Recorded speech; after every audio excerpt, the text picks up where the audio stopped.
the Army Advanced Leader Course, or ALC. It's the school that Sergeant E5s have to go to in order to get promoted to Staff Sergeant E6s. As far as I'm tracking, it's different for every single MOS. Every Intel MOS that was there with me at Fort Huachuca, every single Intel MOS had a different course that they had to go through, and they varied in length. The 35 Fox one was about 2 months, I think just shy of 2 months.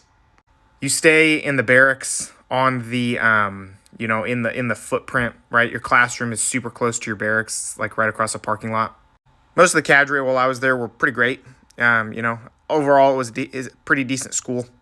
But like every other school that I've gone to that's run solely by enlisted, it seems like there is always so much that they try to cram into it that it's hard for any single thing to be of any kind of tremendous value. And that's not me trying to disparage the cadre at all, because they have to teach like the curriculum that they're given, and they do their best. They don't do a bad job, but there's just too much, honestly. And so you never really develop any kind of proficiency at one thing while you're at the school, or even just a handful of things. Now, again, this was for 35 Foxes, right? Because that's what I was. I was an all-source intel analyst, so it may be different for other ALCs. I made a lot of great friends while I was there. Probably the most valuable thing was the networking that I did and learning from other people who had vastly different experiences than I did. In the 11 years that I've been in the Army, I've not gone to a combat zone. I have volunteered for like YAS tasks. I have put in a RASP packet. I ended up getting injured and having to have surgery, and that killed the packet. I put in a SOAR packet, and slots simply never opened up for my MOS. And then I straight up asked my branch manager at the time to send me to a deploying unit, to which he told me that he couldn't. And I don't know why, because my MOS is everywhere.